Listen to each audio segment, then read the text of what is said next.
Nosso querido Senhor, muito obrigada, Pai, por este novo sábado que está começando agora. Obrigado por estarmos todos reunidos e reunidas aqui. Que o Senhor nos abençoe nesse estudo, para que ele possa ser de proveito, possa ser útil para nós. E no nome de Jesus, amém.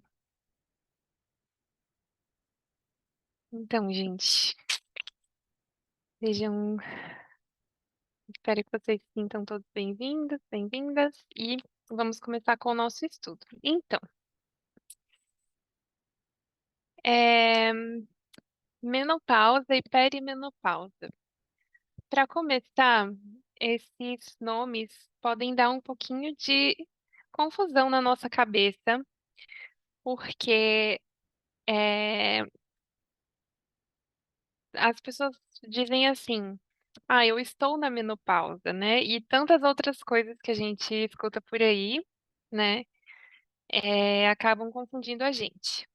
Então, a primeira coisa que a gente deveria dizer aqui nesse estudo, não sei se alguém pode contribuir com o que seria a menopausa. Eu sei que vocês sabem, eu sei que alguém aí sabe o que é menopausa.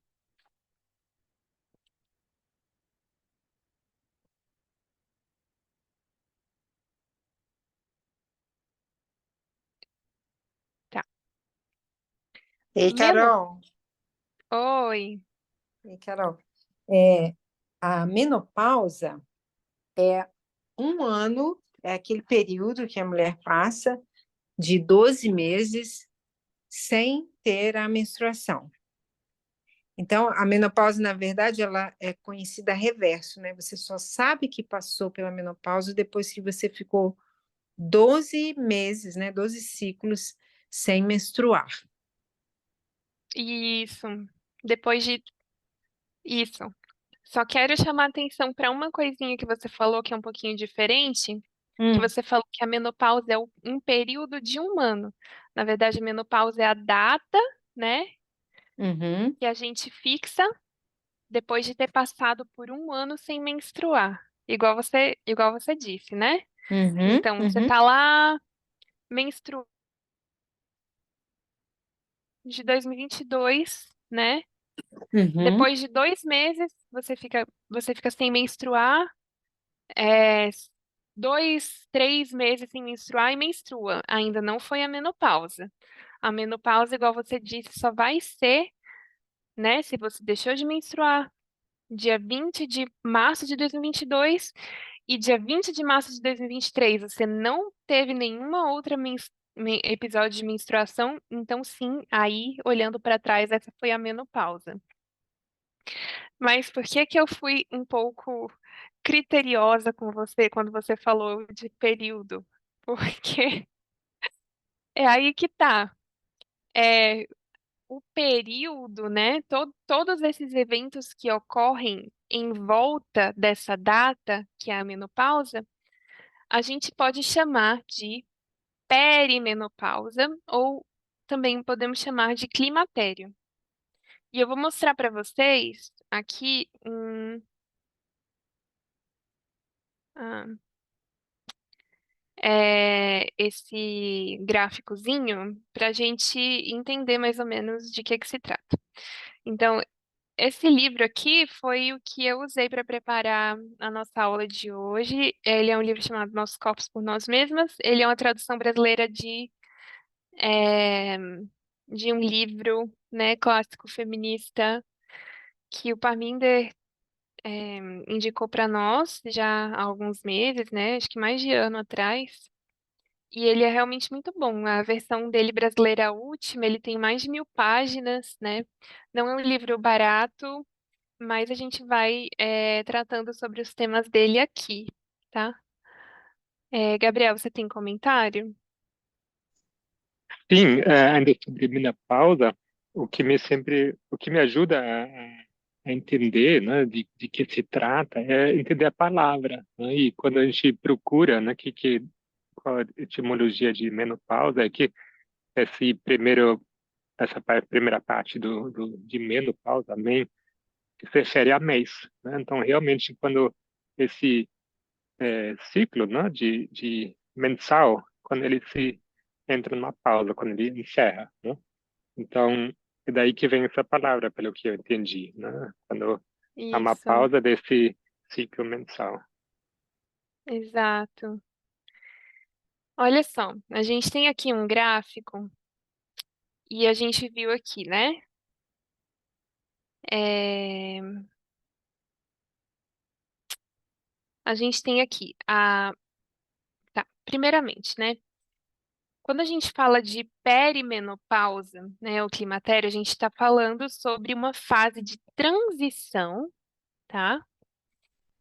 Do período reprodutivo, essa fase reprodutiva, para o fim dos períodos menstruais, né? Que é agora o que o Gabriel disse. Então, essa fase reprodutiva, ela vai começar com a menarca, que é a primeira menstruação, lá pelos 11 anos, 12 anos, né? Às vezes um pouco mais cedo, tem meninas que começam com 9, tem algumas que até os 16 poderia ser considerado normal. Então, ali, quando você é adolescente, pré-adolescente, começa a sua fase reprodutiva, né? E aqui nessa fase reprodutiva, a gente vai ter ciclos hormonais que eles têm uma cadência e se repetem, são ciclos bem certinhos, né? Que vão fazer com que haja sempre uma menstruação todos os meses. Então, essa é a nossa fase reprodutiva. Depois a gente entra na fase de perimenopausa. Essa fase de perimenopausa, ela começa, você ainda está menstruando, todos os meses normal, mas vão começando algumas mudanças hormonais no corpo. E a gente já vai falar sobre as coisas que podem acontecer nessa perimenopausa, tá? A gente tem a precoce, tardia, e aí a gente vê que já começa esse climatério antes mesmo da última menstruação. Aqui a gente pode ter menstruações irregulares, né? Vem um mês, falha dois, ou então menstruações muito abundantes. E aí, aqui é a última menstruação, que como a Renilde disse, conseguir identificar olhando para trás quando depois de um ano a gente ficou sem menstruar. Aí a gente vai ter aqui depois dessa última menstruação, depois da menopausa, a gente vai ter a pós-menopausa, que é dividida entre precoce e tardia. Vê que a perimenopausa, ela vem até aqui, ó, abarca um pouquinho da pós-menopausa também, tá? Então, achei legal esse gráfico para a gente entender, né, um pouquinho mais visualmente sobre esses períodos. Tá. Então, essa fase aqui de perimenopausa, a duração dela varia de mulher para mulher, mas pode durar entre 1 ano a 10 anos, geralmente, né? Geralmente aí entre 1 ano e 10 anos, que é uma fase em que os ovários, né, que são um órgão muito importante produtor de hormônios dentro do corpo, né, são as nossas gônadas, vão estar operando de uma forma irregular e aqui vão começar as variações hormonais. Existe todo um espectro de sintomas, né, que podem acontecer em diferentes intensidades de mulher para mulher, tá? Como picos de calor, suores noturnos, dificuldades para dormir, um fluxo menstrual mais intenso, a gente já vai falar mais disso. E, segundo esse livro, 20% das mulheres apresentam sintomas mais intensos que requerem uma abordagem, uma intervenção médica, tá? Depois dessa menopausa, depois dessa data aqui, a gente vai ter o estrogênio e a progesterona, né, que são hormônios muito importantes, né, no ciclo reprodutivo. Eles vão ficar em níveis bem baixinhos e bem estáveis, sem fazer esses ciclos reprodutivos que a gente tem todo mês. Eles vão ficar em níveis baixinhos e estáveis, tá? É, E quando que isso daqui começa? Geralmente, a, essa perimenopausa, essa transição, né, para o fim dos períodos menstruais, vai acontecer é, entre os 40 e 50 anos, tá? Mas pode acontecer em qualquer momento, desde o final dos 30, da casa dos 30 anos, até na casa dos 60, tá? Mas geralmente vai começar aí com 40 e poucos anos, a perimenopausa, e geralmente a gente tem a menopausa mais ou menos aí por volta dos 50 anos, 52 anos. Isso vai depender de mulher para mulher, tá? Depende da quantidade de,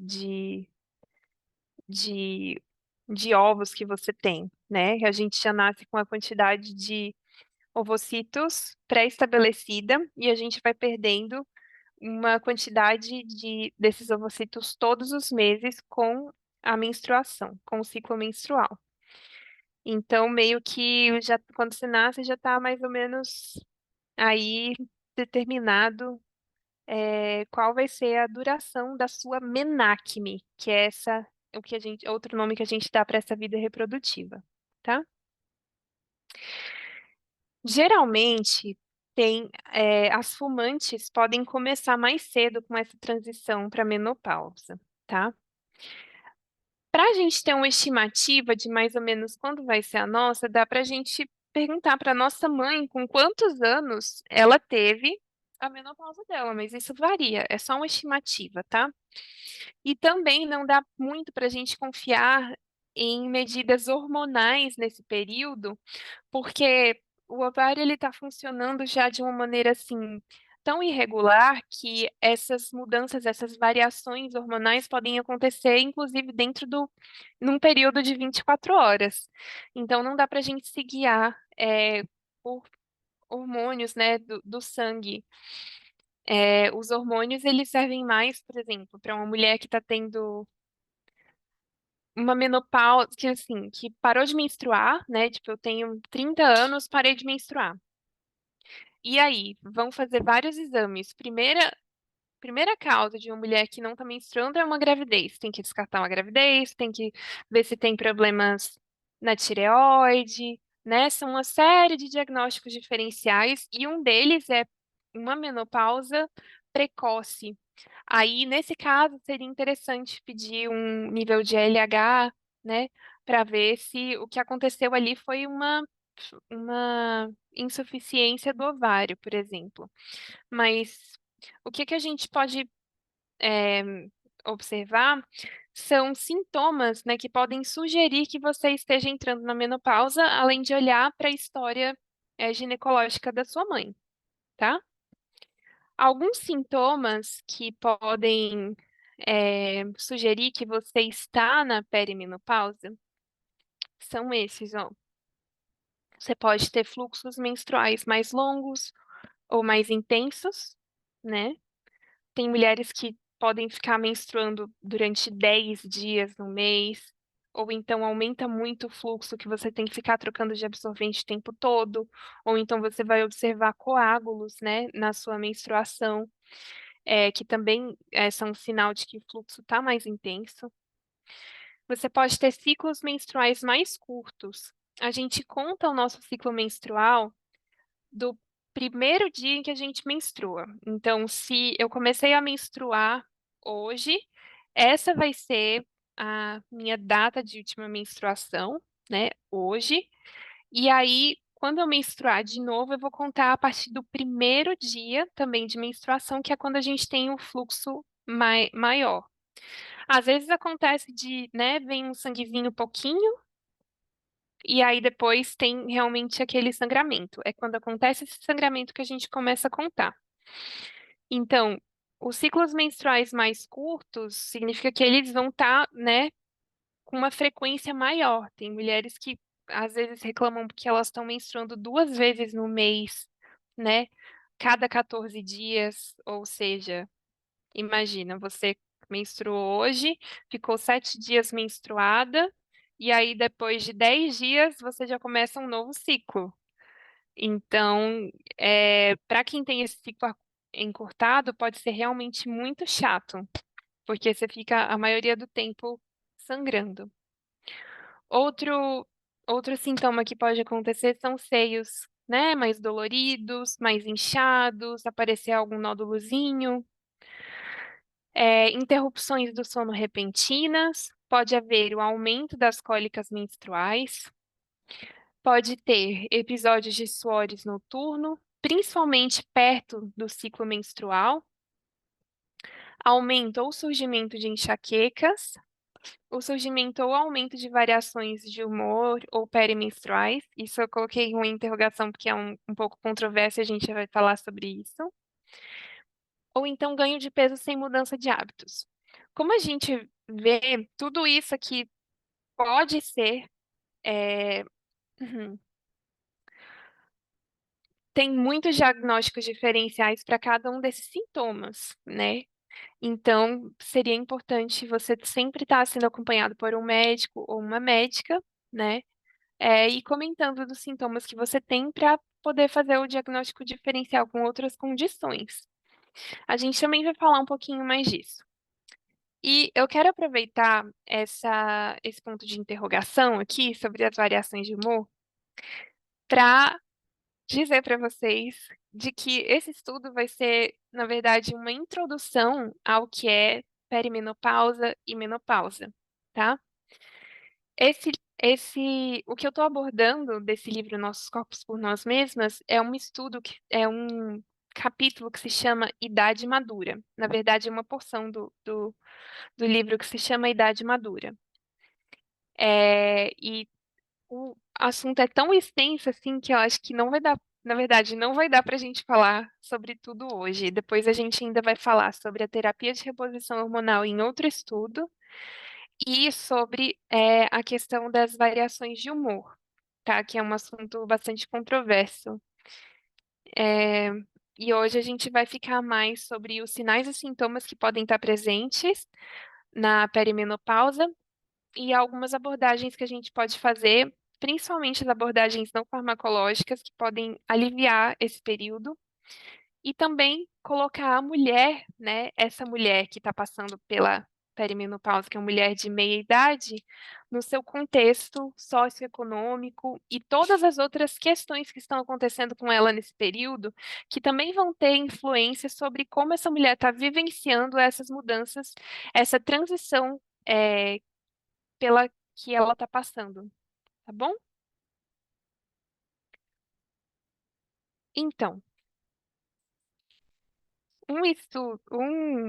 uma pergunta que eu queria responder com vocês é: por que vocês acham que é importante a gente estudar sobre menopausa e perimenopausa? Eu gostaria que alguém pudesse levantar a mão e a gente pode dar oportunidade para vocês dizerem, podem pensar. Por que que vocês acham que é importante a gente estudar sobre isso?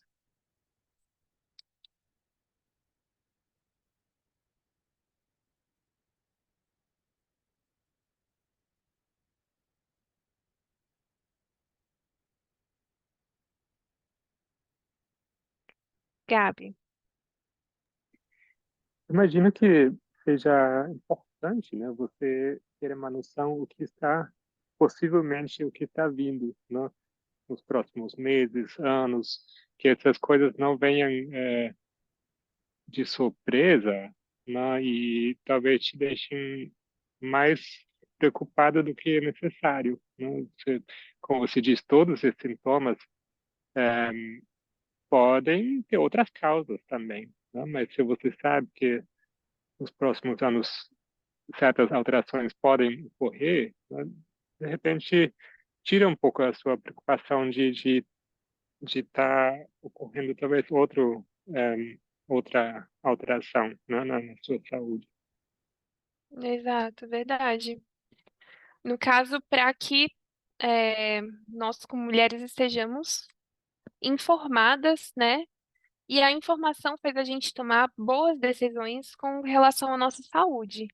Mais alguém gostaria de contribuir de por que acha que é importante a gente estar comentando sobre isso?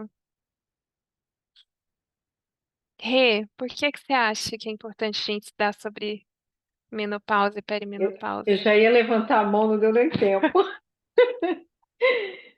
Estava esperando se alguém mais iria comentar, né? Mas porque os fatores que vocês falaram, certo? Mas também porque a gente pode comparar muito com o movimento. Nós começamos com um certo entendimento, a gente seguia de uma forma que, se a gente fosse olhar, era como na igreja também, né? A igreja adventista se seguia, e a gente depois foi descobrindo porque é preciso ter o conhecimento que algo tinha que mudar, a gente foi sendo instruídas, todas as pessoas, e ali a gente foi aprendendo que precisaria entender melhor de tudo um pouco. Assim é também com relação à nossa saúde. E principalmente, como você falou, para as mulheres, porque a mulher já tem esse lugar que é colocado, que ela aguenta dor, que ela que isso é normal, né? Que o sofrimento também olha-se com um olhar do sofrimento para quem agora não tratando no adventismo, para quem acredita em Maria, que Maria foi a mulher de todas as dores, passou por todas as dores e seguiu, né? Bem, então assim, até mesmo por um estigma que é colocado na mulher e que a gente desde muito cedo carrega, e a gente cumpre esse papel com a cultura, com tudo mais, que é normal. Então, tudo é normal. E como você vai poder trazer, acredito hoje, que a gente vai continuar vendo também, e agora já falo de conhecimento de causa por passar, mas a gente escuta muito que é normal. Então, quanto mais conhecimento, melhor, para que a gente também possa reconhecer o que não é normal. Uhum, sim. É importante a gente entender, né, o que acontece, assim, fisiologicamente, né? Para a gente também saber reconhecer quando pedir ajuda, né? Mas eu acredito que sempre que a gente está se sentindo incomodada, que aqueles sintomas estão atrapalhando nossa qualidade de vida, é importante a gente ser escutada, a gente buscar métodos de como aliviar e passar por esse processo com mais qualidade, né? Sim, Mais sim, tranquilidade. a gente precisa ter coragem também, né, para isso, né, para se expressar, porque eu acredito que melhor do que ninguém você sabe do protocolo, né, do atendimento, principalmente no público, né, que é tudo tem que ser rápido, às vezes nem olha muito bem para você, nem te examina muito bem, nem te escuta muito bem, e aquilo que é dito como normal, aí menos ainda. Qual a sua idade? Passou dos 50? Menopausa. E assim fica. É, Nem tem muitas explicações.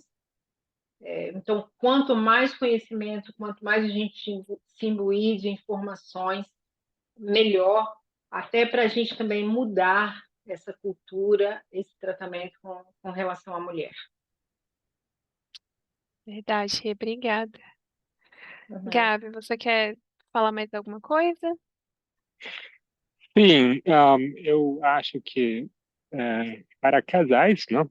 Se for um casal de mulheres, tudo bem. Eu imagino que provavelmente o nível de instrução sobre menopausa seja é, maior, né? A chance de ser alguma delas ser instruída vai ser maior. Agora, se for um homem, né? A chance dele não ter a mínima ideia, né? O que vai acontecer, o que pode acontecer, o que está acontecendo, eu acho que é muito grande, né? Imagino só a quantidade, né, imensurável de homens que não têm mínima instrução de que certas alterações vão acontecer na vida da sua esposa, né? Tipo, o desastre está programado, né? Vão brigar, vão achar que é frescura, vão ficar acusando a mulher horrores, né? De não estar colaborando, de não se esforçando, o que seja, né? E acaba sendo uma carga múltipla, né, para a mulher que já está passando por alterações que estão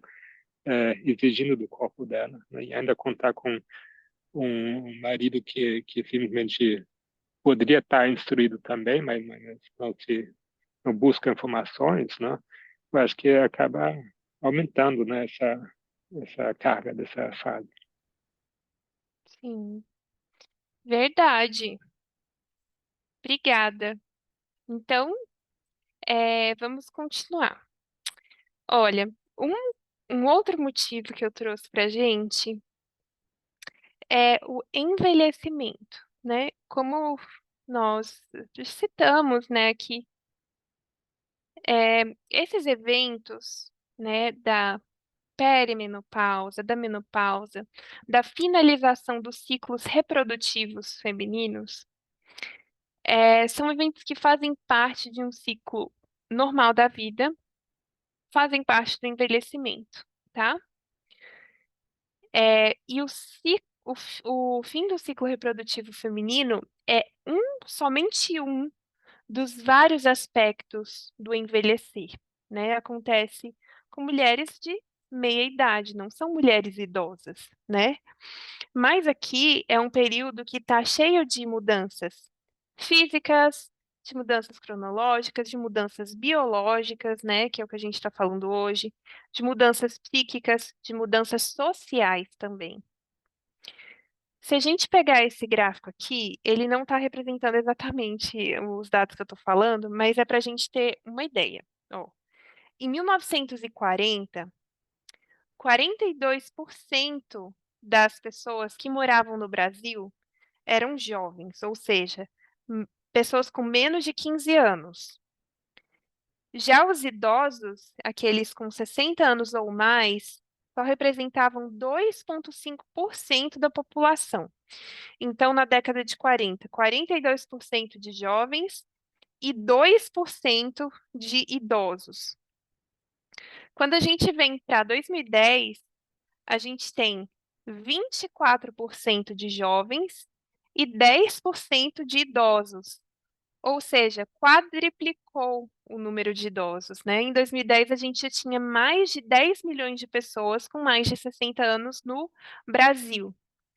E se estima que nos próximos 20 anos esse número ia triplicar, ou seja, de 10 milhões a gente passaria para 30 milhões de pessoas.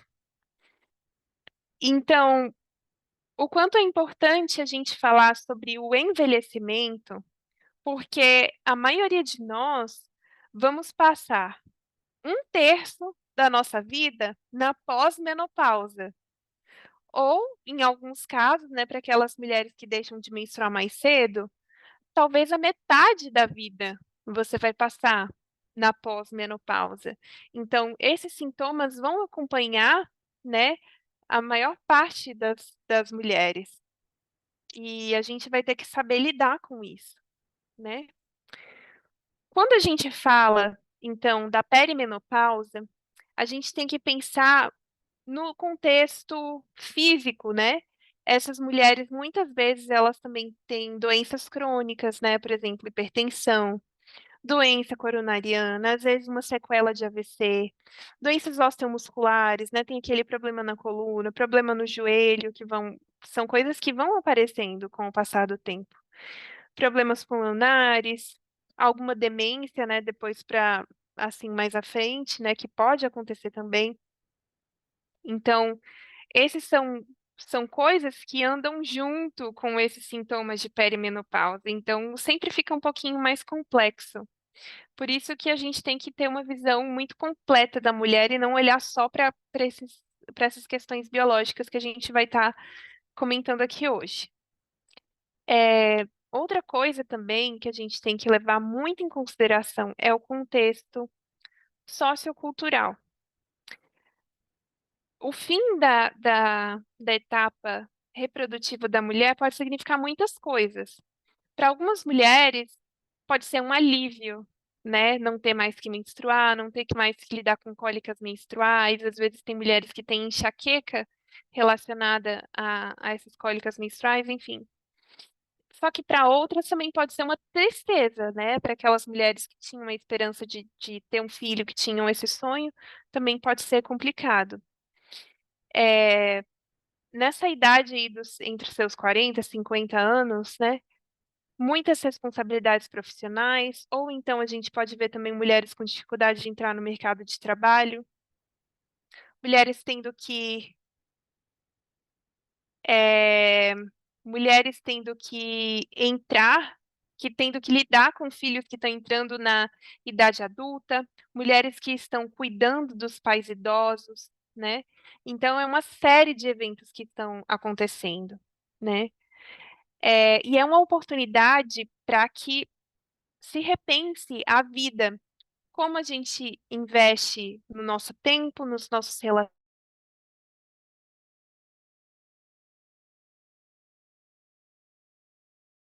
que aprender, né?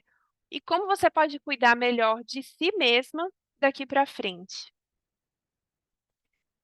E nós sabemos também que a gente tem estereótipos negativos, né, que estão relacionados com o envelhecimento na nossa sociedade. A gente tem muito medo do fim, de quando os ciclos se encerram. Então, geralmente a gente dá muito valor para um bebezinho, acha lindo, mas a gente vê que as pessoas de mais idade na sociedade são deixadas de escanteio. Parece que o valor ele vai se perdendo, né? Então, a gente tem esse desafio também desses estereótipos. Também porque parece que existe um valor relacionado à mulher com o papel reprodutivo que elas têm. A gente sabe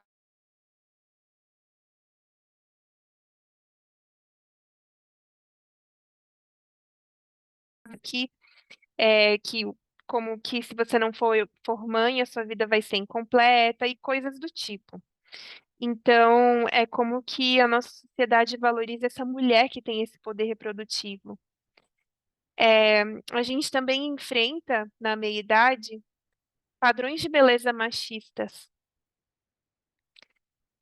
E a gente sabe também que a gente levando em consideração fatores socioeconômicos, a gente fica difícil para que todo mundo tenha acesso a uma boa alimentação, que todo mundo tenha acesso a tempo para fazer um exercício, ou um exercício físico guiado, né, de qualidade, num lugar bom, ou até mesmo difícil de conseguir todo o sono necessário para que você tenha saúde para passar por essa etapa, né? Tem mulheres que perdem noites, tem mulheres que têm que trabalhar muito, têm que levantar muito cedo e não conseguem realmente descansar como deveriam. Então, tudo isso a gente tem que levar em consideração na vida das mulheres. Aqui no chat tem uma pergunta do Avelino. Na pós-menopausa, é impossível a mulher estar concebida? E na menopausa é possível? Ou nem por isso? Eu já vou falar sobre isso, daqui a pouquinho. Eu já vou responder sua pergunta, tá, Avelino? É, deixa eu ver se eu coloquei aqui. Ah, tá. Então, essa imagenzinha é basicamente para a gente ver, né? De que a gente deveria abordar essas mulheres no contexto de vida delas, né? Que a gente tem mulheres lidando com pais idosos, que estão trabalhando, né? Que estão lidando com muitas coisas. Quem poderia ajudar a gente na leitura é, desse trecho aqui do Nossos Corpos por Nós Mesmas?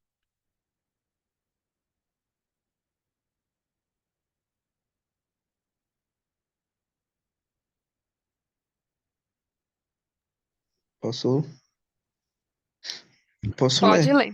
Pode ler, por favor, Avelina. Começando mesmo aqui da parte de cima, né, onde vem gerontólogo, Alexandre. Isso. Isso é um trecho da Folha de São Paulo. Ah, ok. Uhum. Diz o seguinte: somos um dos países campeões em gastos com o mercado cosmético anti-envelhecimento. Em 2019, o Brasil movimentou 29 bilhões, né, eh, a De dólares. 123 reais de trilhões, né? Há muitos fatores responsáveis por esse cenário, mas o principal deles não é citado pelas pesquisas. O modo de envelhecer, apesar de todo esse investimento nessa busca em glória. Uma reflexão que fica é se as pessoas estão se tornando mais felizes ou se tudo isso não está trazendo, sobretudo, angústias e sofrimento. Obrigada, Contribu- Avelino. Obrigada. Então, olha aí a quantidade de dinheiro, né, que foi, eu acho que o quarto país no mundo que mais gasta com procedimentos estéticos no Brasil, né?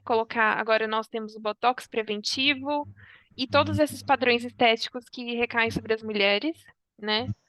153 trilhões de reais no ano de 2019.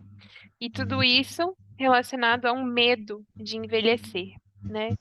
Então, acho que vale a pena a gente levar em consideração de que nós, diante de Deus, nós temos valor, desde quando nós nascemos até quando nós somos, né, pessoas idosas, nós vamos continuar tendo muito valor diante de Deus e a gente deveria é, conseguir olhar com um olhar crítico para a nossa sociedade quando esse valor é tirado, né, dessas pessoas que não estão alcançando esses padrões, né, de juventude, de saúde, né, porque é impossível, né, ser jovem para sempre, enfim, mas dá para ser feliz. Não sei, mas deveria dar para ser feliz. Tá. Eu gostaria que a outra pessoa pudesse continuar a leitura pra gente.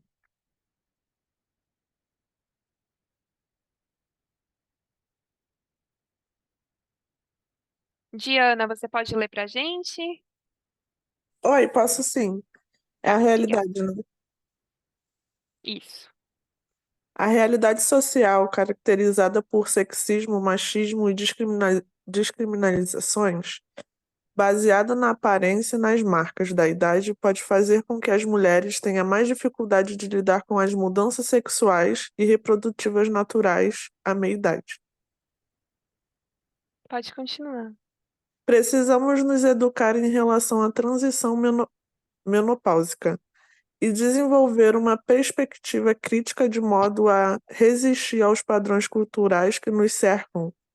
Podemos viver com mais confiança conforme nos tornamos cidadãs e consumidoras bem informadas e tomamos consciência de que não estamos sozinhas. A descriminalização gerencial ou etária ocorre por meio da práticas sociais e dos discursos operados em nossa sociedade. Contudo, seu maior impacto recai sobre as mulheres. Achei bem forte isso, né? Desculpa, gente, que eu digitei muito rápido, tem algumas palavras que estão erradas. Mas a discriminação etária, né, ou etarismo, né, a discriminação contra pessoas de mais idades pode ocorrer por meio de práticas sociais e dos discursos operados em nossa sociedade, mas recai mais, o peso é maior sobre as mulheres, justamente por causa, né, é, do contexto mesmo em que a mulher vive, né, e de todos esses estereótipos do que uma mulher deve ser. Então, aí está mais um motivo pelo que é interessante a gente entender, né, sobre a idade madura na mulher e sobre a menopausa e a perimenopausa. Vamos continuar. Alguém tem algum comentário? Um comentário sobre, né, a questão do etarismo, né? A gente vem, eu como trabalho no mundo corporativo, né, a gente Uhum, vê que é bem complicado em relação à idade quando eles se colocam a vagas, né? E entre um jovem, vamos dizer bem assim, e uma pessoa de mais idade, já uns 40 anos, começa por aí, eles já não vão ser classificados. E justamente assim, é, a gente sabe que é um preconceito, mas é velado, sabe? aham, Começam a colocar outras questões em pauta que no fundo a gente sabe o que é na realidade, infelizmente, né? exatamente. E a gente sabe que tem mulheres que receberam, né, a mensagem de igualdade e que entenderam a necessidade e a importância delas entrarem, né, no mercado de trabalho, de ter sua independência financeira, etc. E elas tentam fazer isso, mas existe toda essa questão do etarismo lá fora no mundo que às vezes ainda barra, né, essa independência Com delas. certeza, porque aí, assim, o chefe, né? As pessoas lá do meio corporativo, se você é mulher, já é um propício a você ter filhos, né?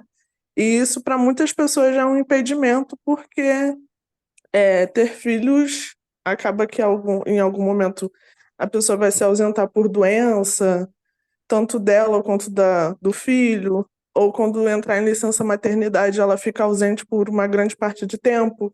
E assim, um custo, né, financeiro para a empresa, ele gasta um pouco a mais. E aí entra nesse conjunto também, né? Uhum, Infelizmente. verdade, isso mesmo. É, eu queria, só para terminar essa parte, né, sobre essa introdução aí sobre o etarismo e sobre a gente entender, né, que é uma fase natural da nossa vida, com uma declaração da Rita Lee. É, olha só que legal o que ela diz. Bem viva, cheia de saúde.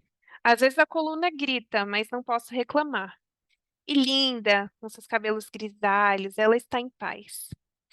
Estou gostando muito dessa Rita de hoje. Ela é mais familiar para mim. Sinto que sempre fui essa daqui e representei as outras. Gostei de várias delas, mas não gostei de outras. E se eu quiser, às vezes puxo arquivos das outras. Eu posso voltar a Rita criança, posso voltar a Rita grávida, mas sinto que essa sou eu, com meu cabelo branco, minhas rugas, de bem com tudo que vivi e continuo vivendo. Lembro de tudo com os mínimos detalhes. Lembro com mais clareza dos meus 5 anos do que lembro do que fiz ontem. E se nesse passeio encontrasse com a Rita dos 17 anos e pudesse dar um conselho a ela, envelheça, mas saiba que envelhecer é uma loucura. Eu achei muito lindo que ela falou sobre revisitar as versões da vida que ela teve, porque na verdade é isso. A nossa vida, conforme a gente vai crescendo, a gente vê que a vida continua, que a gente continua tendo sonhos, que a gente continua amando pessoas, que a gente continua tendo relacionamentos e tendo ideias e aprendendo coisas. A nossa vida não termina, né? É, e é lindo que conforme a gente vai adquirindo experiência na vida, a gente consegue se conhecer melhor e a gente tem mais maturidade para tomar decisões e a gente também não deixa de ser essas versões anteriores. A gente pode revisitar, né? Transitar na nossa história de quando a gente era criança, de todas as etapas da nossa vida. E isso é muito bonito. É, tá. Vamos passar agora para a parte dos sintomas, né? Quais são os sintomas, então, da perimenopausa? Como se desenvolvem? Quais são os gatilhos? Como dá para a gente prevenir esses sintomas? Como a gente pode abordar esses sintomas? E uma das perguntas que me fizeram hoje é por que algumas mulheres têm sintomas mais fortes do que as outras? Um estudo feito em 2010 na Universidade do Texas abordou mulheres brancas, mulheres afro-americanas, mulheres hispânicas e mulheres asiático-americanas. Uma coisa que deveria ficar claro em todo esse estudo é que eu percebi que existem muitas lacunas, né, e muitos campos em que a gente pode dedicar a fazer estudos científicos, porque muitas das coisas a gente vai ver que assim não se sabe ao certo, não se tem muita informação, não se entende ainda a relação entre tal e tal variável, tá?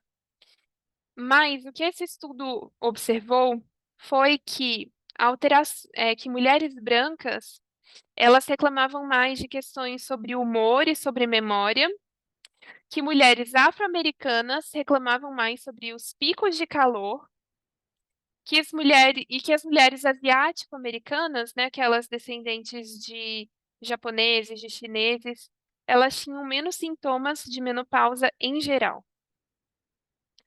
Então, a gente vê que existe também um componente genético, um componente étnico, né? E isso varia de pessoa para pessoa. Porque se a gente for parar para pensar, né, por exemplo, na nossa menacme, na nossa fase de vida reprodutiva, tem mulheres que sofrem muito de cólica menstrual, por exemplo, né?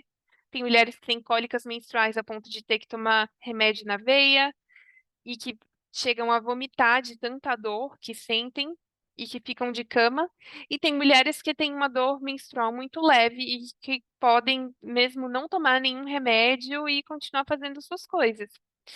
É, na perimenopausa também é assim, certo? Olha, por nós mesmas, ele está um pouquinho apagado, né? No livro também está bem apagadinho. A gente vê aqui como a gente tem picos e os ciclos eles são bem regulares. Quando sobe um hormônio, desce outro hormônio, a gente tem aqui esse pico de LH que antecede a menstruação. Quando a gente está aqui na perimenopausa, né, que abarcando um período de 6 meses na perimenopausa, olha como esses hormônios eles estão funcionando. Por quê? Eles estão, né, o ovário, ele ainda não, ele está perdendo o ritmo dele a gente tem uma interação entre o ovário e o nosso sistema nervoso central. Esse ritmo está se perdendo, então está ficando irregular, até que depois, na pós-menopausa, a gente tem aqui os níveis bastante estáveis, né, e baixos. É, é interessante que isso também acontece quando a gente passa pela puberdade, quando tem ali a primeira menstruação, algumas meninas também vão apresentar essas irregularidades menstruais devido a que é, ainda está entrando no eixo, né, essa regulação que existe entre o sistema nervoso central e os ovários. Então, de vez em quando aparece lá no consultório uma menina assim de 14 anos que fala assim, eu não estou menstruando e o meu pai não vai entender que eu não fiz nada com ninguém, vai achar que eu tô grávida. E na verdade, basicamente, porque só tem 2 anos que essa menina está menstruando e a gente espera que uns 6 anos para atingir uma maturidade, né, ginecológica, que assim se diz. Então, tanto no iniciozinho da vida reprodutiva como no final, pode haver essas irregularidades hormonais, né, que trazem irregularidades menstruais. Então, o primeiro sintoma, né, que são dos sinais da perimenopausa que a gente vai falar, são os sangramentos intensos. Eu espero conseguir falar rapidamente sobre isso aqui hoje. Eu acho até que o tempo está meio curto, mas vamos lá. Então, sobre os sangramentos intensos, é, quando a gente tem questões relacionadas aos ovários, a gente vai ter um ciclo menstrual imprevisível. Você pode ter tanto ciclos menstruais, né, como a gente disse, muito curtinhos, ou muito longos, ou que são muito frequentes, e 25% das mulheres vão apresentar sangramentos muito intensos. Tão intensas que elas podem ficar até tontas, de tanto que elas estão perdendo sangue, de tanto que elas estão perdendo líquido. E se for uma coisa muito constante, né, ciclos menstruais assim, você pode até ficar anêmica. Então, seria interessante procurar um médico ou médica para poder fazer, né, um exame, porque a gente, além da irregularidade do ovário, a gente também pode ter algumas lesões que podem aparecer quando esses hormônios estiverem mais altos, né? Não é que só, eu tô na perimenopausa, meu hormônio vai cair. A gente viu aqui como fica uma loucura, né? Então, às vezes os hormônios estão bem altos aqui, ó. Às vezes ficam bem altos, às vezes bem baixos. Então, podem surgir miomas, né? Que dependendo de onde eles estiverem, se eles estiverem aqui nessa parte aqui, né, na submucosa, vai ter aumento do sangramento, né? Geralmente esses que estão aqui em cima não estão relacionados com sangramento, são esses que estão aqui relacionados a essa camada mais interna do útero. E também podem surgir pólipos, né? Que esses são tecidos que crescem dependendo de, sobretudo, estrogênio, né? E aí eles vão e podem fazer sangrar. Então, tem essas outras causas que também podem acontecer nesse período, principalmente, tem outras também. Mas é isso. E o que que acontece? De dicas, né, para lidar com isso, a gente tem o consumo de bastantes líquidos, você também pode tomar líquidos mais salgados, como, por exemplo, sopa, e usar anti-inflamatórios não esteroides, por exemplo, ibuprofeno, né, que eles podem ter é, podem causar uma redução no fluxo menstrual entre 25% e 40%, certo? É claro que tudo isso que eu tô falando aqui, gente, é muito individual, porque tem pessoas que não podem tomar esse tipo de remédio, né? Mas eu tô falando assim de maneira generalizada, tá? Outras coisas que podem ser feitas, se esse sangramento tiver muito, tem mulheres que podem usar um DIU especial, que é de um progestágeno, que imita uma progesterona, que se coloca aqui dentro, que é o DIU de Mirena, que vai fazer com que o sangramento menstrual diminua, tá? Ou então, algum anticoncepcional de progestágeno também pode ser usado, tá? Com relação à pergunta que o Avelino Benjamin fez, né? A contracepção, nesse período de perimenopausa, continua sendo muito importante, tá? Eu já vi pessoas que vieram para começar o pré-natal com 50 anos, sem querer ter engravidado, porque algum médico disse que agora já não dava mais para engravidar. E dá sim. Se os ciclos menstruais estão irregulares por causa da perimenopausa, ainda dá para menstruar. Então, é importante continuar usando métodos contraceptivos, porque tem o risco de ficar grávida até um ano depois da última menstruação. E para aquelas mulheres que têm a menopausa ali por volta dos 40 anos, seria interessante ficar por até 2 anos depois da menopausa usando anticoncepcional, tá bom? É, Então, tem alguns médicos que defendem que por esses ciclos, né, estarem tão, assim, maluquinhos e os estrogênios poderem estar altos, né, e ainda estão ali, né, tendo lugar, que talvez não seria tão interessante usar um anticoncepcional com estrogênio, mas usar um anticoncepcional ou de progesterona, ou então algum método de barreira, como o preservativo, o, é, o Dilmirena, diafragma e outros, por exemplo, preservativo feminino também dá para usar. Esses tipos de anticoncepcionais são mais interessantes, tá bom? Tem alguma pergunta sobre esse sangramento intenso?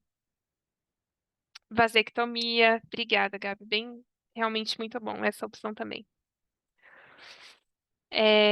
Então, vamos para o próximo. Nós temos também os sintomas vasomotores. Quais são esses sintomas vasomotores?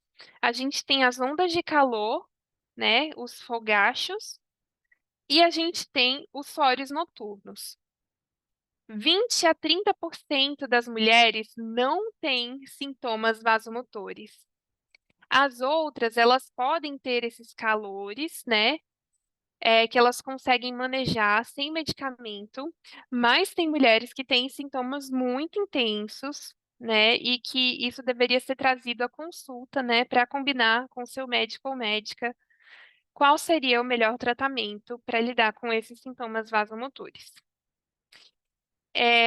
As ondas de calor são... Alguém aqui já teve uma onda de calor que pode compartilhar com a gente? Também não quero expor ninguém. Eu vou falar aqui mais ou menos como seriam essas ondas de calor, ou fogachos, tá? É como uma quentura repentina que pode estar acompanhada de muita sudorese, né? A pessoa fica suando. E às vezes, depois dessa onda de calor, essa pessoa também pode sentir frio. É, outros sintomas vasomotores que a gente pode ter são palpitações, que é a sensação de você estar sentindo os seus batimentos cardíacos, aumento ou queda da pressão arterial, e que mais? E também os suores noturnos, né, que são esses calorões que vêm de noite, que podem acordar a mulher durante a noite e impedir que ela tenha uma boa noite de sono.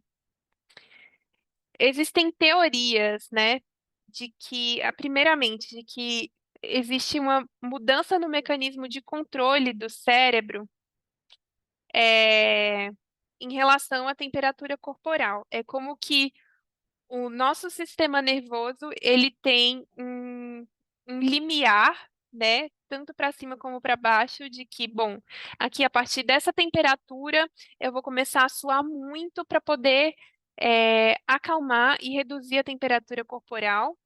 E a partir dessa temperatura para baixo eu vou começar a tremer para poder gerar mais calor para o meu corpo, né? Então, essa regulação, existe essa teoria de que se reduz, né, essa janela de temperatura em que o corpo vai ficar tranquilo, né? Outra coisa que acontece é essas ondas de calor e suores noturnos não são simplesmente uma sensação da mulher, é porque realmente tem coisas acontecendo. Os nossos vasos sanguíneos, eles podem ficar mais dilatados, aumentando o fluxo sanguíneo nesse lugar. Isso faz com que as mulheres, então, tenham essa sensação de calor, a pele pode ficar vermelha e acontecer um aumento real da temperatura da pele com a vermelhidão. É, E que mais? E essa sudorese também, tá? De forma até que essa transpiração pode molhar a roupa, como a gente está vendo aqui, né, nessa, nessa mulher, né? Molhar o lençol e tudo. Gabriel colocou aqui. Então, o fator geográfico pode influenciar na intensidade dos sintomas? Com certeza, porque um dos uma das abordagens que se faz, né, que realmente pode aliviar um pouquinho o que as mulheres sentem, é usar aqui um ventilador, colocar um ar-condicionado, tudo isso vai ajudar a passar por isso, né? Então, se você vive num lugar muito quente, isso pode realmente piorar essa sensação que você é como se fosse agregar, né, esse calor que você está sentindo. Que mais? Carol, Oi, Gayle. a outra coisa também, quando essas coisas estão acontecendo, como é que se diz? A maneira de sentir te começa a ficar irritada, sabes?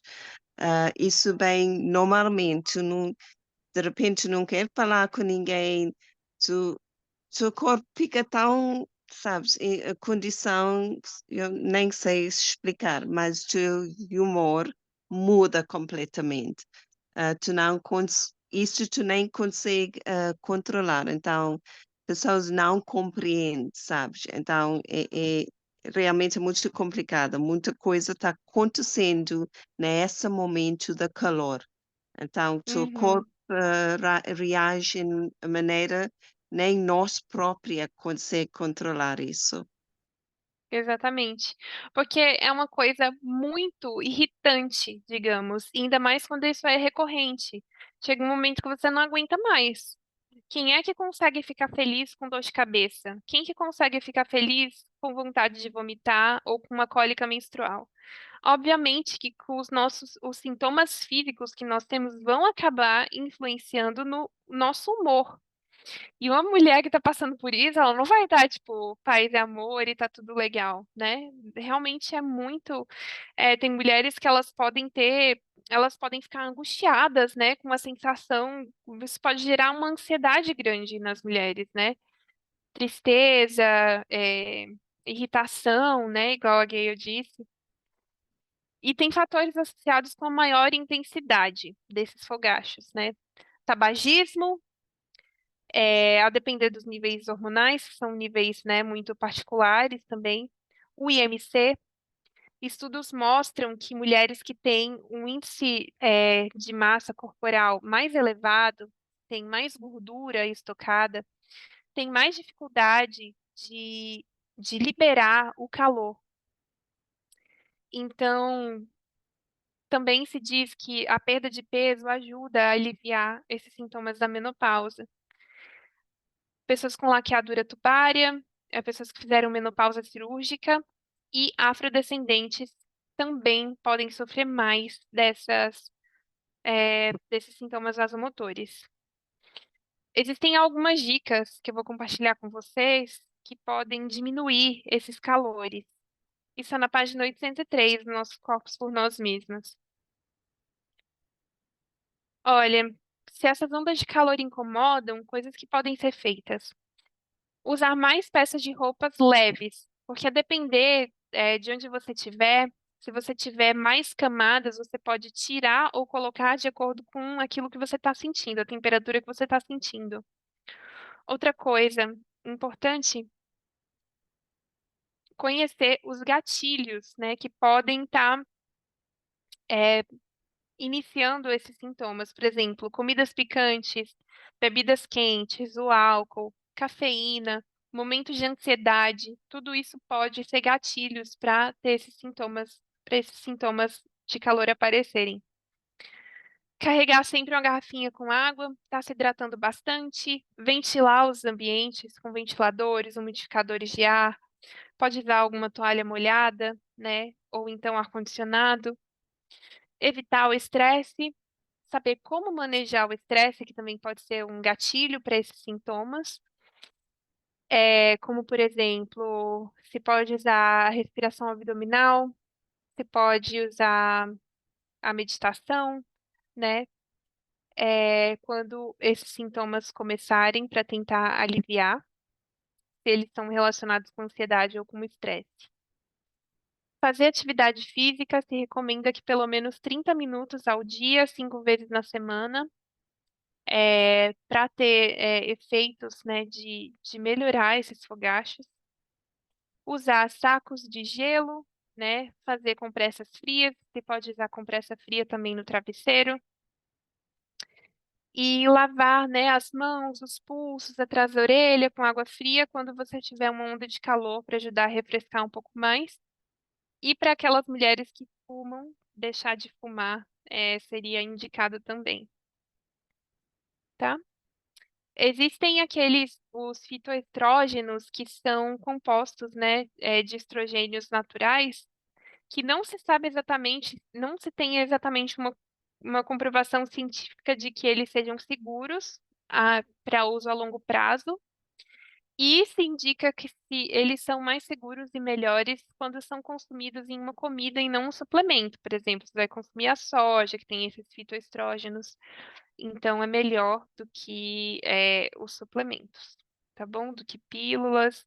E também se diz que eles têm um efeito placebo em até 30% dos casos. Com relação a esses sintomas vasomotores, a terapia usada, né, medicamente, é a terapia de reposição hormonal, que não vai dar para falar nesse estudo de hoje, porque é muito longo, tá? Mas existem outros remédios também que podem ser usados que são não hormonais, que são, por exemplo, alguns antidepressivos em baixas doses, como a venlafaxina, paroxetina, fluoxetina. Estudos mostram que eles são, em 70% dos casos, tão eficazes quanto a terapia de reposição hormonal, mas também tem efeitos adversos e tudo isso deve ser conversado, como disse, com o seu médico ou médica de cabeceira para ver o que é melhor para você, porque eles também têm efeitos adversos, né? Por exemplo, eles podem reduzir interesse sexual, podem causar dificuldades para dormir, dificuldades para alcançar o orgasmo, dificuldades para interromper o uso depois, porque pode causar algum tipo de dependência. E tem outros remédios também que podem ser usados. Eu tô com bem pouquinho tempo agora para a gente concluir o estudo, ainda tem muita coisa para falar. Mas vamos lá. Outros sintomas, outra coisa que pode estar acontecendo, né, na perimenopausa, são distúrbios do sono. É, Os suores noturnos e as ondas do calor, eles podem fazer com que as mulheres possam ter dificuldades para dormir. E com certeza isso depois vai gerar fadiga, vai gerar irritabilidade e vai gerar dificuldade para lidar com várias situações. Lembrando que uma pessoa que não está dormindo pode ter problemas de memória, problemas de concentração, pode ter um pouco mais de labilidade no humor. Então a gente vê como que uma coisa está ligada à outra. Só que, claro, a gente tem que ver que cada mulher tem todo um contexto e a gente não pode culpar, né, os hormônios, né, por como únicos responsáveis dessa dificuldade para dormir. Lembrar de todos aqueles fatores que estão relacionados e todas as coisas que estão acontecendo na vida dessa mulher, tá? Então, aqui, para a gente lidar com essas dificuldades para dormir, a primeira medida que a gente faz é a higiene do sono, né? Que são medidas não farmacológicas e que funciona para a maioria das pessoas, ou pode ajudar a maioria das pessoas. Existem também remédios que podem ser usados. Existe a melatonina, só que a melatonina, ela, comprovadamente, ela só é boa para que casos? Jet lag, que são alterações do sono relacionadas à mudança de fuso horário, ou pessoas que estão com mudanças no turno do trabalho, por exemplo, pessoas que trabalham à noite, às vezes passam, sei lá, uma noite por semana, vão dormir no trabalho, ou têm que ficar acordadas. Então, nessas mudanças de turno, em pessoas que estão com esse fenômeno do jet lag aí, é legal usar melatonina. Tem pessoas que usam anti-histamínicos, que são remédios para alergia que dão um pouquinho de sono, mas esse remédio não é para isso. E isso pode afetar outros problemas na perimenopausa, que depois eu posso comentar mais com vocês. E tem também alguns extratos que são fitoterápicos, que são bem legais, que são passiflora, valeriana, que também podem ajudar muitas pessoas. E se não, a gente tem também alguns antipsicóticos ou antidepressivos que podem ser usados, mas devem ser usados com muita cautela e como última medida, porque podem causar dependência, tá? Então, seria, nesse caso, se você fizer a higiene do sono e não estiver melhorando, depois de um mês você fazendo certinho, você pode conversar com o seu médico ou médica. Aí eu vou falar um pouquinho sobre essas medidas de higiene do sono para ajudar, tá bom? Medidas com cafeína, bebidas com cafeína, principalmente depois das 3 da tarde, né, que podem estar presentes em café, em refrigerantes, chocolates, em chá, não é tão legal. Sem falar que essas bebidas também podem aumentar a quantidade de xixi que a pessoa faz, às vezes ficar levantando à noite para fazer xixi é ruim. O fumo, né, eu acredito que ninguém aqui fuma, e o álcool também podem atrapalhar o sono. Seria interessante ir dormir à mesma hora todas as noites, se possível. Ter um quarto agradável, um ambiente fresco, escuro e silencioso. Fazer exercício físico regularmente. Comprovadamente, o exercício físico ajuda na qualidade do sono, na reparação que esse sono te dá, um sono muito mais reparador e mais duradouro, então você consegue dormir mais tempo.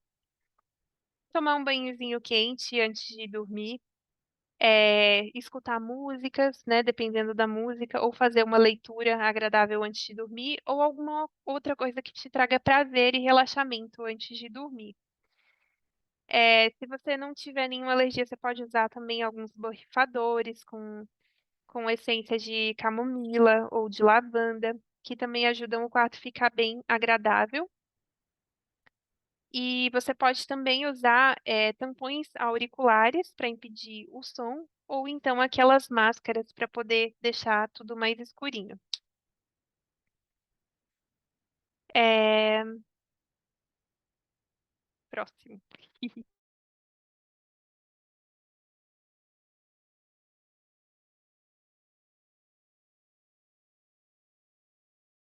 Essas alterações vaginais, elas se dão por baixos níveis de estrogênios, tá? Quando os estrogênios já estão mais baixos e elas podem aparecer inclusive na pós-menopausa. Quando a gente está na perimenopausa, o que que acontece? A gente pode ter uma diminuição na lubrificação vaginal, né, causando secura vaginal. Isso tem a ver com que as mulheres elas podem levar mais tempo para a vagina ficar úmida na relação sexual. E essa relação também pode causar irritação local e até mesmo dor e sangramento, dor na penetração, sangramento, né? E não somente relacionado à relação sexual, mas também as mulheres podem ficar com as mulheres podem ficar com a vagina, com a parede vaginal tão fragilizada, podem ficar com a parede vaginal tão fragilizada que até mesmo, por exemplo, sentar para andar de bicicleta seja horrível, certo? Depois dessa fase da perimenopausa, que pode haver essa dificuldade de lubrificação, a falta do estrogênio pode fazer com que as paredes da vagina fiquem mais finas, mais secas, menos flexíveis e mais propensas para lacerações e para fissuras, principalmente para aquelas mulheres que nunca tiveram um parto vaginal, porque o parto vaginal ele ajuda que essa parede vaginal tenha mais elasticidade. É, é importante, né, conversar com o parceiro ou parceira que problemas na lubrificação vaginal não são somente devido a hormônios, mas por dificuldades mesmo de excitação, digamos. Algumas mulheres elas podem precisar ter um orgasmo para ajudar a lubrificação vaginal antes de ter uma penetração, por exemplo. É, Existem remédios que também vão contribuir para essa secura, como, por exemplo, os anti-histamínicos, que algumas mulheres usam para dormir, lembra? Que são remédios é, é, contra alergias, né? Eles vão secar tudo, vão secar ali o seu nariz que está escorrendo, mas vão secar também a vagina. Tem outros remédios que também podem estar relacionados, outras coisas que podem estar contribuindo para essa secura, que são as duchas higiênicas, que elas não são recomendadas porque as vaginas se autolimpam, sprays, né, papéis higiênicos e sabonetes coloridos e perfumados, ou então alguns problemas na pele. Existem algumas dicas aqui para lidar com essa secura vaginal, né, que pode causar esses sintomas desconfortáveis dentro e fora do sexo. Rose, está com a mão levantada. Pode fazer o seu comentário ou alguma pergunta? Pode falar.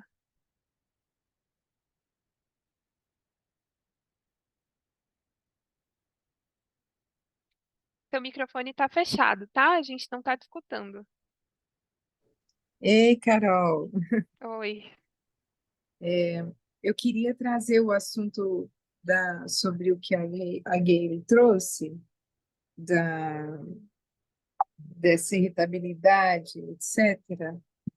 E para os casais é um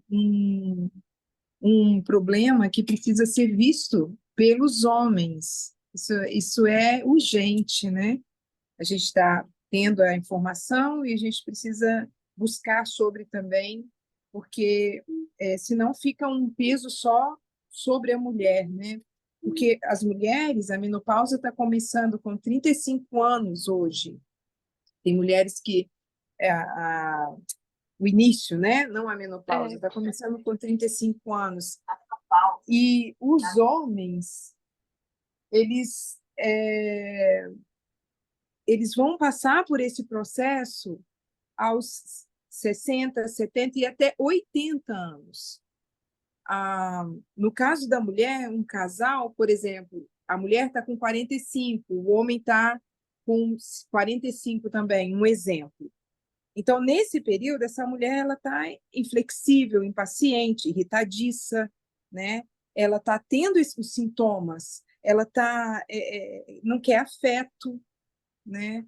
E às vezes essas mulheres quer ficar longe, quer ter sua irritabilidade sozinha, né? São sintomas de quem está com deficiência, perde progesterona, estradiol e testosterona, que são os hormônios importantes que infelizmente a gente perde quando começa esse processo. E aí se a gente olhar para trás, a gente vai lembrar da a mãe, a avó, a tia que reclamam demais, são chatas, etc. E se for olhar bem pela idade, pelo processo que está passando, não é nada disso, né? Então, como casal, vai haver conflito, né? E se a mulher é entendida, se o problema dessa mulher é, é, é acompanhado pelos maridos, o que é uma coisa é, tão necessária quanto é uma obrigação, porque é um casal e essa mulher precisa desse apoio, né? Então a mulher tende a se recolher mais, etc. Eu acho que esse ponto que a Gayle trouxe também, eu queria acrescentar isso, que eu acho que é muito importante. Verdade, Rose. Importante levar em consideração isso também. Gayle, Sim, eu concordo com o que a Rosie está dizendo e eu achei tão importante que tu estás a trazer, sabes, as alterações e tudo isso estás a mostrar. Era bom os homens ouvem muito bem isso, sabes? Porque essa é fundamental para nós, para cada, não só mulheres, mas homens também, porque isso não é só um individual, é como Rosie disse, casais, esse casamentos são estragar, sabes, fica para trás. E a menopausa e perimenopausa, isso não é brincadeira nenhuma. Isso é, é realidade, sabes? Pode causar coisas muito graves. Então, como Rosie disse, sabes, é muito importante para todos aprender o que é que a Carolina está a trazer hoje. Obrigada. obrigada, Gayle. Gente, o tempo do estudo acabou, mas ainda tenho alguns dos sintomas aqui para a gente conversar. Se vocês não se importarem, a gente poderia continuar por mais uns 15 minutos, 20 no máximo, para a gente poder finalizar esses sintomas da perimenopausa e depois a gente continua com com os outros temas, tá? É, tenho aqui algumas dicas trazidas pelo livro, né, para lidar com essa secura vaginal. A primeira coisa que pode ser feita é usar lubrificantes e hidratantes vaginais, né? É, existem óleos vegetais que podem ser usados também. Se a secura persistir, dá para usar um hidratante vaginal que não precisa de receita médica, que é o Heparin, que você usa uma ou mais vezes por semana, só que não é no momento da penetração, não, tá? Você usa, né, tipo, pra vida mesmo. Evitar se coçar também ajuda bastante a não ficar propagando essa irritação que se sente. Outra dica que se dá é ter relações sexuais regulares para aquelas que têm a vida sexual ativa, né? Porque o fluxo sanguíneo na vagina pode ajudar para que a produzir esse efeito de maior elasticidade, de maior vitalidade nessa mucosa ali. E novamente, né, esperar que você esteja completamente excitada para que exista uma penetração para não machucar, né? Lembrar que a relação sexual não se resume à penetração, que são várias outras coisas que podem ser feitas, né, que podem ser aproveitadas e deixar esse momento de penetração só quando a mulher estiver bem é, como é o nome? Excitada, né? E bem lubrificada para não causar lacerações, para não causar algum sangramento, para não causar dor. Outra dica: consumir mais líquidos, né? A quantidade que a gente precisa aí no dia a dia normal, né? Que sempre se requer da gente. Outra coisa que também pode ser usado são os dilatadores vaginais. Começa de pequenininho e eles vão expandindo, pode ajudar a expandir um pouquinho a vagina. E se vai aumentando gradativamente e devagar. Esses dilatadores vaginais, eles podem ser usados com lubrificante.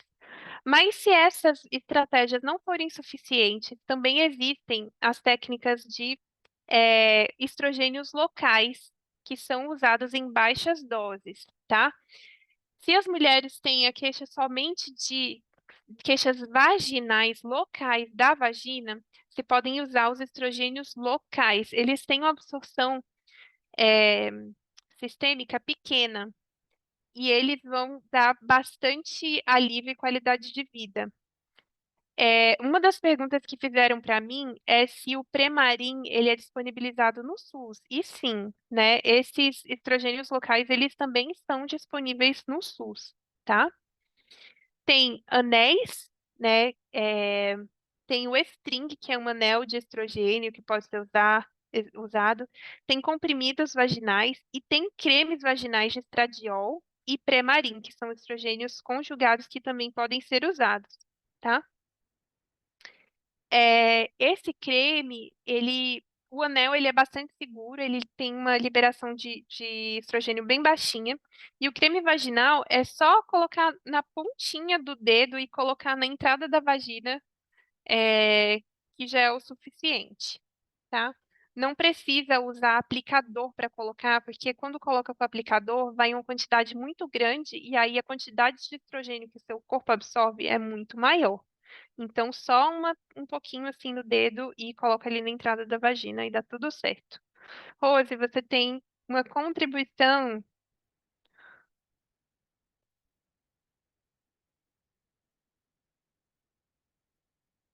Rose, está com a mão levantada? Ei, eu esqueci de abaixar, desculpa. Ah, tá. É, algumas mulheres, podem sentir um pouquinho de dor nos seios quando elas usam esse estrogênio. Talvez seja porque a dose esteja muito alta, né? Lembrar de colocar só no dedinho ali. E se a dor persistir, consultar o seu médico ou médica. A terapia de reposição hormonal, se você tomar ela, né, seja transdérmica ou por boca, a gente ainda não está falando sobre a terapia de reposição hormonal, mas ela também funciona para aliviar os sintomas vaginais. Mas, como eu disse, se forem só sintomas vaginais, não tem por que ficar tomando estrogênio, progesterona, não tem por que fazer terapia de reposição hormonal, tá? A gente tem também algumas alterações urinárias. Algumas mulheres vão começar a urinar com mais frequência, levantar mais à noite na perimenopausa, e outras mulheres têm o que a gente chama de incontinência urinária. A incontinência é quando a gente perde xixi, né? E a gente tem dois tipos de incontinência. A gente tem a incontinência de urgência, que é quando vem aquela vontade forte de urinar, que você faz um xixi sem querer. E a gente tem a incontinência de esforço, que é quando você tosse, você espirra, você ri, aí sai aquele xixizinho, tá? Tem alguns tipos de incontinência que estão relacionadas à falta do estrogênio, por quê? Por uma, é, por uma debilidade aqui do nosso assoalho pélvico. Tá vendo? Esse conjunto de músculos que estão aqui embaixo, o Gabriel vai saber explicar bastante bem pra gente, né? É, Porque a gente vai ver que a falta de estrogênio ela pode causar uma debilidade tanto aqui no músculo da bexiga, aqui na vagina, nessa parede muscular da vagina, né?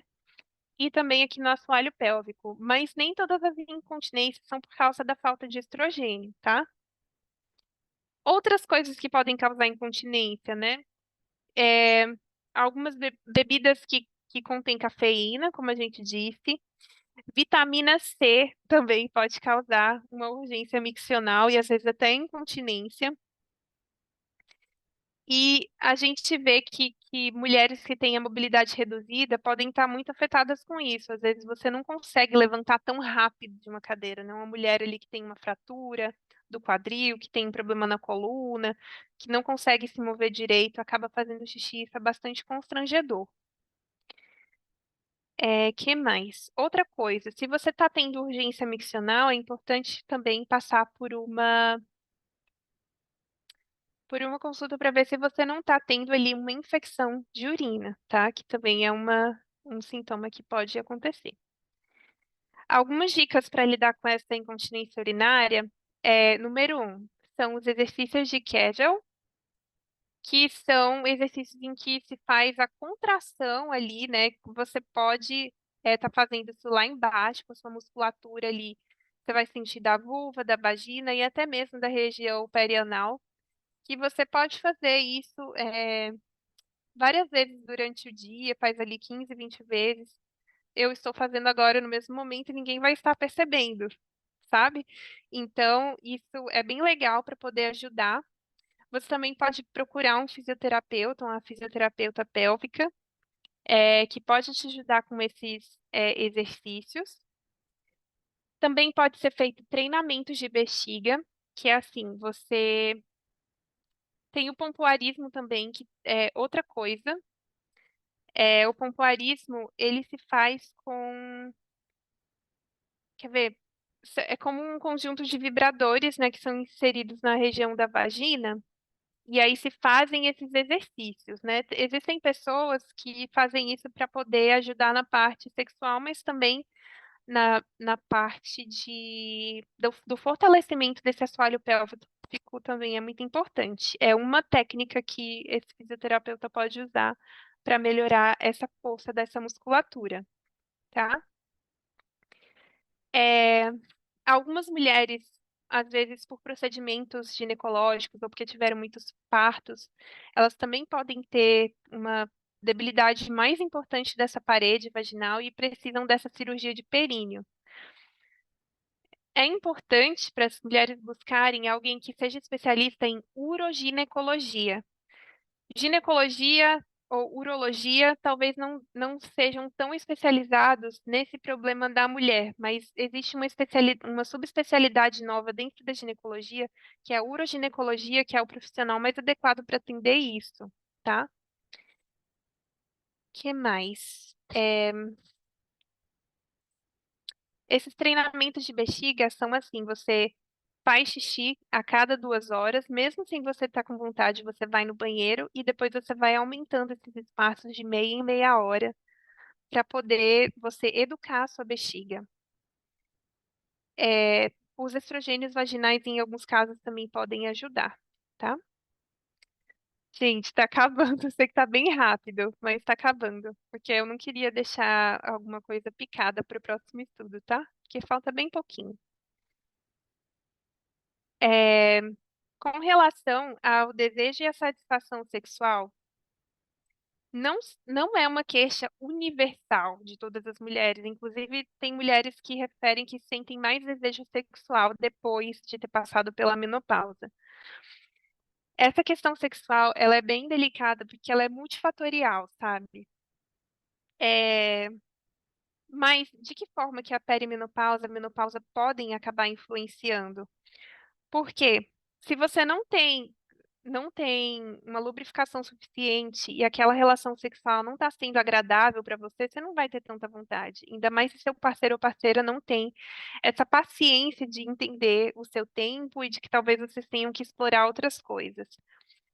Um fluxo menstrual muito intenso, se você fica ali 20 dias no mês menstruada, não vai dar, né? Ou então um fluxo irregular, que você não sabe se, sei lá, naquele momento ali que seria legal, você de repente vai menstruar. Então, tudo isso pode acabar influenciando no desejo e na satisfação sexual. E até mesmo com todas essas coisas que estão acontecendo, essas alterações de humor, né, que a Gayle e a Rose citaram. É, Também tem a questão sobre as ideias, né, os estereótipos ligados ao etarismo e como que se as pessoas que têm mais idade não pudessem se relacionar sexualmente, e sim podem, né? A sexualidade não é só sobre o ato sexual, mas a gente pode, em diversos momentos da vida, explorar nossa sexualidade de maneiras diferentes, com contato, com intimidade, com afeto, certo? Importante lembrar de que mulheres que estão na perimenopausa ou tiveram a menopausa, na pós-menopausa, elas devem continuar utilizando preservativos a fim de continuar evitando doenças, né? Aí o Gabriel acabou de colocar período de teste entre doses de alto também. É verdade, até porque a gente vê um número crescente de pessoas com HIV no Brasil, e pessoas idosas com HIV no Brasil. E, como a gente disse, né, a parede vaginal, ela tá mais friável, ela tá mais suscetível a lacerações, e quando a gente tem aquele machucado ali, mais vírus, mais bactérias e podem entrar. Problemas no relacionamento também podem estar relacionados, e se você vir, né, que a falta de educação sexual também pode estar relacionada, e se você vir que você está perdendo o interesse não só pela sexualidade, mas também por todas as outras coisas na sua vida, talvez você esteja deprimida, né? Talvez seja uma depressão, algum outro problema assim. Existem também medicamentos que podem estar influenciando no sexo, como, por exemplo, fluoxetina, antidepressivos, pessoas que ingerem álcool, antiepiléticos, remédios para pressão alta. E tudo isso pode estar influenciando negativamente no sexo. Pessoas que já tiveram infarto, às vezes têm medo, né? Algum problema cardíaco e tal. Com relação à memória e à mente, não é totalmente compreendido a questão da memória estando diretamente relacionado com a falta de hormônios. E com relação ao humor, eu até trouxe isso, que é o último PowerPoint que a gente tem hoje, que é uma citação aqui do Nossos Corpos por Nós Mesmas, página 816. Eu vou ler para a gente, tá? A relação entre humor e pré- e pós-menopausa não é totalmente compreendida.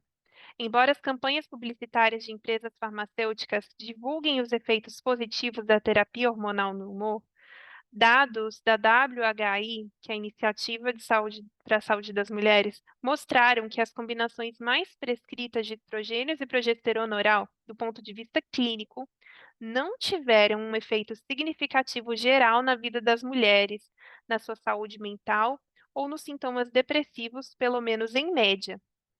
Então, a gente vê aí que esse estudo mostrou que não mostrou uma associação entre o humor e a terapia de reposição hormonal. Então, se a gente vê que colocando o hormônio não houve uma mudança no humor, talvez então isso possa fazer a gente pensar: será então que essas questões de humor que estão tão relacionadas e que falam tanto, né, relacionadas às mulheres, mesmo na menarque, mesmo no período reprodutivo, será que tem tanto a ver assim? Então, eu deixo essa pergunta para a gente. Eu pretendo fazer mais estudos, né, sobre a saúde da mulher, até mesmo para a gente falar sobre terapia de reposição hormonal. E eu também gostaria de abordar isso sobre as mudanças de humor, né, relacionado com aquele livro que também foi abordado já algumas vezes, que é aquele livro Gênero e Nossos Cérebros, da Gina Ripon. Ela tem um capítulo que fala sobre esse aqui, ó, os hormônios furiosos dela. Eu deixei aqui essas dicas de leitura, que são leituras que eu vou usar para fazer os nossos próximos estudos, né? Eu estou usando esse livro, Nossos Corpos por Nós Mesmas, a seção de idade madura. Tem os artigos que o Parminder colocou no Media Broadcast, que as mulheres foram enganadas sobre a menopausa, da New York Times e do Washington Post. A menopausa está ficando pior. E também sugiro essa leitura de gênero em nossos cérebros, os hormônios furiosos dela. Então é isso. Espero que tenha sido proveitoso para nós. Me desculpa por ter passado do tempo. É, E é isso, gente. Alguém tem alguma dúvida ou algum comentário para fazer antes de a gente terminar? Uhum. Que bom, Diana. Eu fico muito feliz. Obrigada pela participação.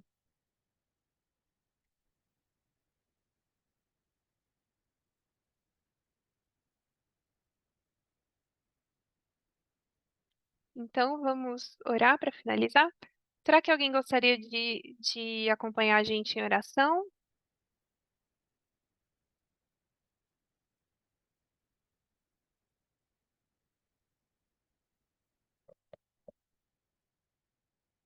Então, eu oro.